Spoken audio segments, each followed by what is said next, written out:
A paz, Senhor, daqui é o Bervani Satuta, no canal Evangelho em Chamas. Eu quero partilhar algo com você aqui no livro de Apocalipse, capítulo 21, versículo 3. No dia de hoje eu estava meditando muito, pensando muito acerca do nosso futuro em Cristo Jesus. Diferentemente daqueles que não têm Cristo, os cristãos são pessoas, são um povo, são uma nação que tem o seu futuro definido e eles conhecem bem qual será o futuro deles. Paulo vai falar isso em Romanos capítulo 8, no versículo 16 a 17 ou 16 a 18, onde ele fala que o próprio Espírito testifica com o nosso Espírito que nós somos filhos de Deus. E se nós somos filhos, nós somos então herdeiros e co-herdeiros com Cristo.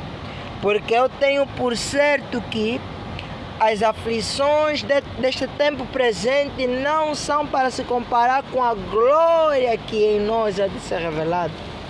Então Paulo está a mostrar que o Espírito Santo que habita no crente assegura o crente da sua herança em Deus. Que o Espírito Santo que está no crente testifica que ele é filho de Deus e, portanto, herdeiro da glória e do reino futuro. Então nós cristãos, nós sabemos bem onde nós vamos. Nós cristãos sabemos que nós estamos a caminhar para a condenação. Já fomos justificados mediante o sangue de Jesus Cristo. Nós sabemos que nós estamos a andar como peregrinos neste mundo. Portanto, não estamos a nos contaminar. Não estamos a nos apegar às coisas desse mundo. Nós não estamos desnorteados. Nós sabemos onde estamos aí. E nós estamos a caminhar para o reino de Deus. Brevemente, esse mundo se tornará do Senhor Jesus Cristo e nós reinaremos para sempre. E no dia a dia eu estava a pensar nessas coisas maravilhosas, mas eu estava a refletir o que torna isso tão interessante, o que torna o nosso futuro tão interessante, o que torna o reino vindouro de Deus tão interessante. E existem muitas coisas que vão acontecer nesse reino, nesse futuro vindouro que está por vir, não é? Uma dessas coisas é que Deus vai estabelecer o seu reino neste mundo e não haverá mais guerra, não haverá mais fome, não haverá mais doenças, não haverá mais calamidades, não haverá mais nada dessas coisas. Mas esse não é o aspecto mais interessante da nossa herança, do futuro dos cristãos. O aspecto mais interessante é o que está aqui em Apocalipse 21, versículo 3, onde ele vai dizer: então ouvi grande voz vinda do trono, dizendo: eis o tabernáculo de Deus com os homens. Deus habitará com eles.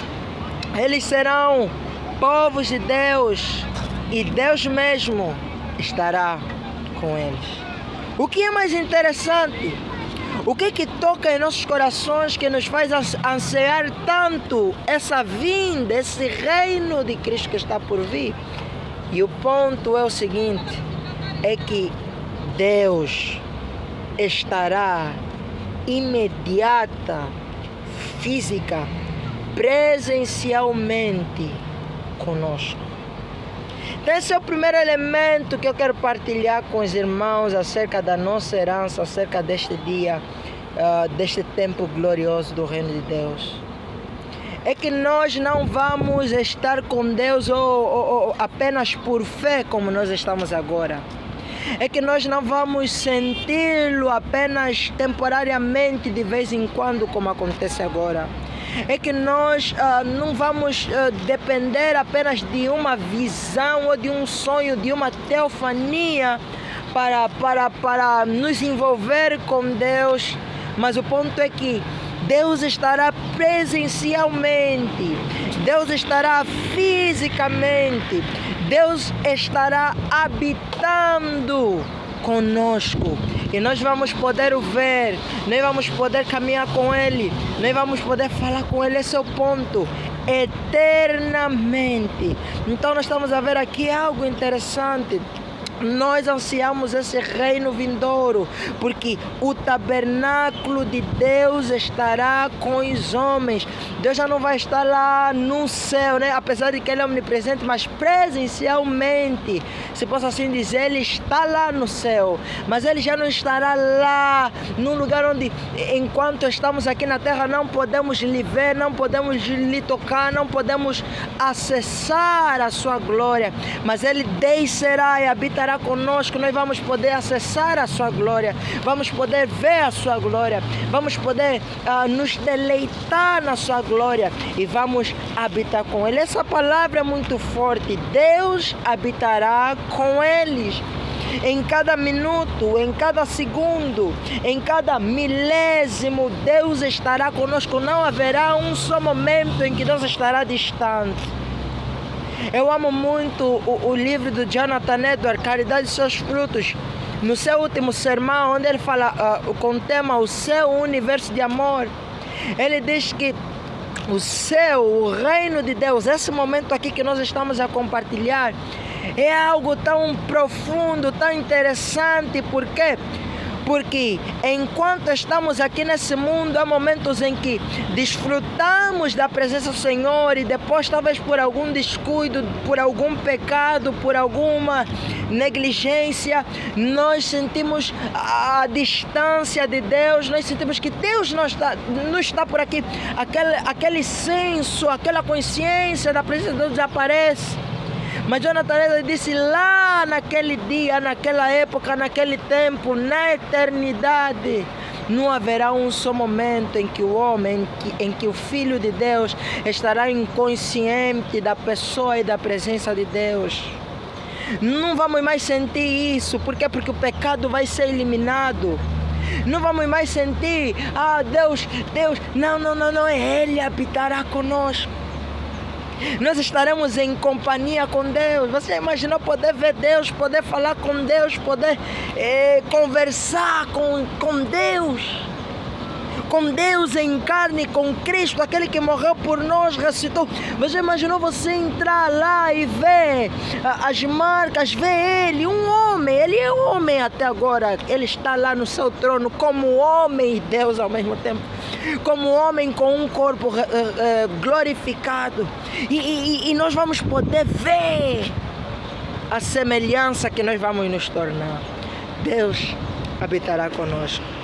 Então, meu amigo, eu quero falar-te algo. Será que você anseia por isso? Será que você deseja isso? O problema é que nós estamos numa época, os cristãos estão tão apegados que não passa mais na mente dele essas promessas grandiosas de que Deus habitará com eles, Deus habitará conosco.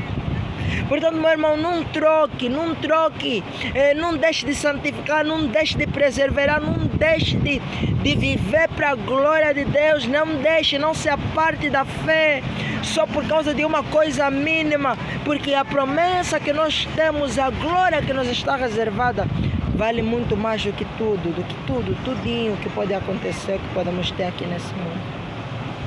Então essa é a primeira coisa. Veja, o tabernáculo de Deus, ou seja, a presença de Deus. Essa expressão tabernáculo de Deus nos remete ali ao povo de Israel, que era um povo que o próprio Deus escolheu dentre muitos povos, dentre muitas nações, o próprio Deus escolheu.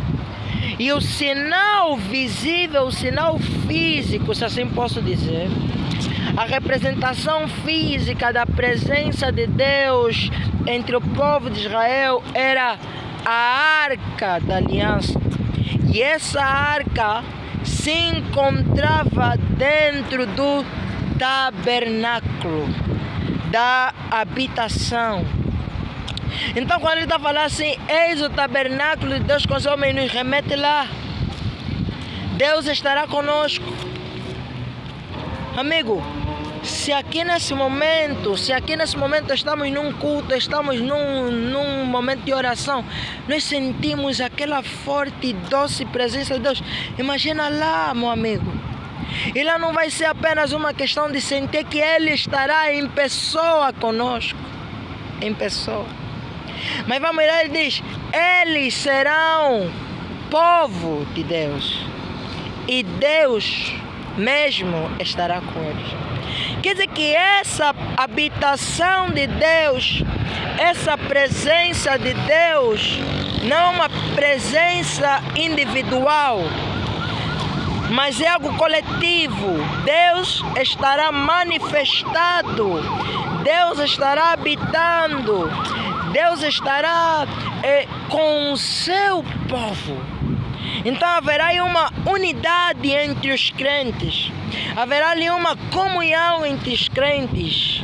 E o que está na interligação dessa comunhão, dessa nação, desse povo, é isso, o tabernáculo de Deus com eles. Veja, quão profundo é isso, quão glorioso é isso. Mas algo bem interessante é o que Paulo fala acerca do Espírito Santo. Paulo diz que nós temos as primícias do Espírito. Paulo chama o Espírito Santo de o penhor da nossa herança.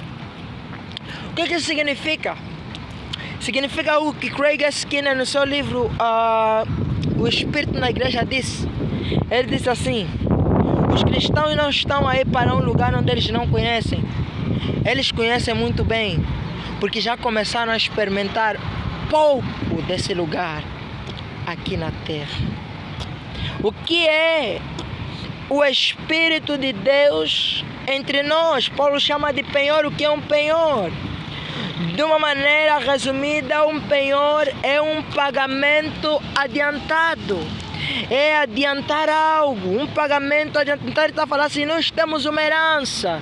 E lá Deus habitará conosco. A presença dele estará eternamente conosco. O tabernáculo dele estará eternamente conosco. Mas o Espírito Santo que nos foi dado como penhor dessa herança, como penhor desse reino, ele está aqui presente na igreja, nos fazendo experimentar a presença desse Deus que lá no futuro estará eternamente conosco. Quer dizer que aqui nesse momento nós podemos, pelo menos como Calvino falava, nós podemos experimentar uma gota desse reino, uma gota desse tabernáculo de Deus com os homens, uma gota dessa habitação de Deus com os homens. Portanto eu digo, passe a tua vida com Deus, ande os teus dias com Deus, busque a presença do Espírito Santo, tenha o Espírito Santo no teu coração, porque Ele é o penhor, meu amigo. Tenha experiências com o Espírito Santo, com a sua presença. Quando você estiver no teu quarto e você receber um senso da presença notória de Deus, é como se o Espírito de Deus estivesse a dizer para ti, olha, isso aqui é só um cheirinho, isso aqui é só um experimento, isso aqui é só uma gota daquilo que você vai ter lá no reino de Deus. Quando você está na igreja em comunhão com os irmãos, quando você está naquela adoração coletiva com o povo de Deus, e no meio da adoração o Senhor se move, pessoas recebem o senso, começam a sentir a presença divina naquele lugar, amigo. Isso não é só qualquer coisa, mas é o Espírito Santo a dizer, a testificar na igreja que isso é apenas um cheiro, é apenas um adiantamento, um antegosto, uma antecipação daquilo que nós vamos experimentar lá na glória, meu irmão. Portanto, que Deus te abençoe, ore, busque a face de Deus, não se desvia, permaneça até ao fim, porque chegará um dia em que Deus estará eternamente com o seu povo. Amém? Força ali, que Deus te abençoe muito. Amém.